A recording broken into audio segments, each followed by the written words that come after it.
चुड़ैल का पोस्टमार्टम। इलाहाबाद नाम के एक शहर में एक डीएलएफ नाम की बहुत बड़ी बिल्डिंग थी। उस बिल्डिंग के 10वें फ्लोर पर एक लड़की की लाश मिली थी। लड़की बहुत ही खूबसूरत थी, लेकिन हत्यारे ने लड़की का चेहरा बुरी तरह से बिगाड़ दिया था। पुलिस मौके वारदात पर पहुंच गई थी। हॉस्पिटल से मोहन और वैभव एम्बुलेंस लेकर बिल्डिंग में पहुंच चुके थे, क्योंकि उस लड़की का पोस्टमार्टम करना था। दोनों ने लड़की की लाश को स्ट्रक्चर पर लेटाया और हॉस्पिटल ले जाने लगे। मोहन वैभव से कहता है, सच में यार, हत्यारों ने इस लड़की को बहुत बुरी तरीके से मारा है। इसकी तो शक्ल देखकर भी मुझे बहुत डर लग रहा है।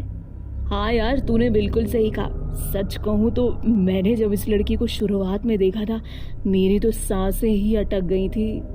इस तरह से दोनों आपस में बात कर रहे होते हैं कि तभी अचानक से बिल्डिंग की लाइट चली जाती है। तभी वैभव मोहन से कहता है, अरे मोहन, ये लाइट को क्या हो गया? जरा अपनी मोबाइल की टॉर्च जलाओ। जैसे ही मोहन अपनी पॉकेट से फोन निकाल रहा होता है, तभी वैभव जोर से चिल्लाता है, अरे मोहन, इस लाश ने तो मेरा हाथ पकड़ लिया। अरे मर गया, बहुत जोर से दर्द हो रहा है। तभी अचानक से लाइट आ जाती है। वैभव, तू पागल हो गया क्या? तुझको इस लड़की की लाश देखकर कोई सदमा लगा है? भला कोई लाश भी किसी का हाथ कैसे पकड़ सकती है? अरे यार, तुझको ये सब कुछ मजाक लग रहा है? मैं सच कह रहा हूँ, इस लड़की ने मेरा हाथ पकड़ा है। मोहन को वैभव की बात पर यकीन नहीं होता और वो हंसी हंसी में वैभव की बात को टाल देता है। दोनों लड़की की लाश को एम्बुलेंस में लेकर हॉस्पिटल पहुंच जाते हैं। हॉस्पिटल पहुंचते ही वैभव लाश का पोस्टमार्टम करने वाले डॉक्टर के पास जाता है और मोहन उस लड़की की लाश लेकर मुर्दा घर में जाता है। वैभव डॉक्टर के पास जाकर कहता है, डॉक्टर साहब, मुझे आपको इस लाश के बारे में एक बात बतानी है। आप क्या बतानी है? सब कुछ इस लड़की के पोस्टमार्टम फाइल में लिखा होगा। सर, कुछ बातें ऐसी भी हो सकती है जो फाइल के अंदर ना लिखी जाए।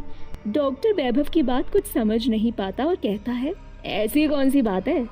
चलो बताओ। वैभव अपने साथ हुई घटना के बारे में डॉक्टर को बताता है, लेकिन डॉक्टर को वैभव की बात का यकीन नहीं होता। तुम पागल हो गए हो क्या? भला लाश भी कोई ऐसी हरकत कर सकती है? लगता है तुमने काम के समय में ना पीनी शुरू कर दी है। मुझे तुम्हारी शिकायत करनी पड़ेगी अब। दूसरी तरफ मुर्दा घर में उस लड़की की लाश से खून टपकने लगता है। ये देखकर मोहन बहुत ज्यादा डर जाता है और भागते भागते डॉक्टर के पास आता है। अरे भागो रे, ये किसी मामूली लड़की की लाश नहीं, ये तो बल्कि कोई चुड़ैल है। ये हम सबको जान से मार देगी। मोहन और वैभव का इस तरीके का व्यवहार देखकर डॉक्टर को बहुत गुस्सा आता है और वो दोनों पर चिल्लाते हुए कहता है, मुझको लगता है तुम दोनों पागल हो गए हो। इतनी देर से क्या अनाप शनाप बके जा रहे हो? अगर ड्यूटी करना तुम्हारे बस में नहीं है तो जाकर घर बैठो। इस तरह शराब पीकर अनाप शनाप बकने की जरूरत नहीं है।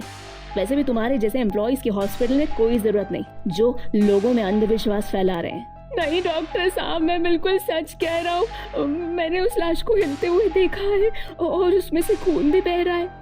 डॉक्टर को तो पोस्टमार्टम करने की आदत थी, इसीलिए उसे कोई डर नहीं लगता। डॉक्टर के लिए तो सब नॉर्मल ही था।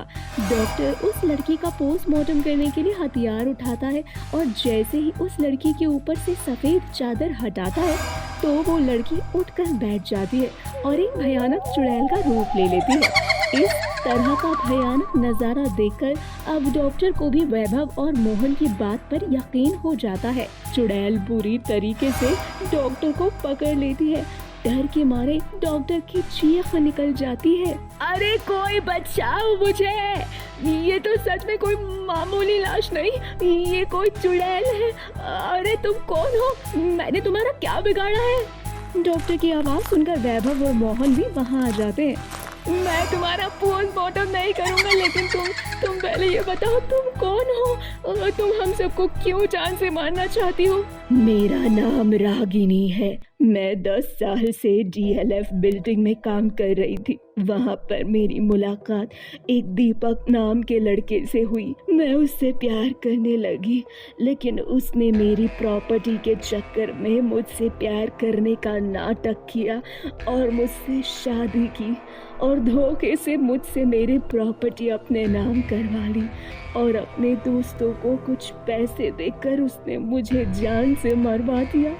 इसीलिए मैं किसी इंसान को जिंदा नहीं छोड़ूंगी, सबको जान से मार दूंगी। लेकिन हमने तो तुम्हारा कुछ नहीं बिगाड़ा। तुम हम जैसे बेकसूर लोगों की जान नहीं ले सकती। हम मानते हैं तुम्हारे साथ बहुत गलत हुआ। हम तुम्हें इंसाफ दिलवाएंगे। उसके बाद डॉक्टर पुलिस को कॉल करता है और सारी बात पुलिस इंस्पेक्टर को बताता है। पुलिस दीपक को गिरफ्तार करने के लिए उसके घर पहुंचती है और दीपक को फांसी की सजा सुनाई जाती है। इस तरह रागिनी को इंसाफ मिलता है और वो हमेशा के लिए मुक्त हो जाती है।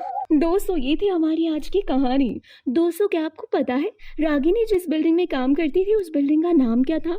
अगर आपको पता है तो आप अपना आंसर हमें कमेंट सेक्शन में कमेंट करके ज़रूर बताएं।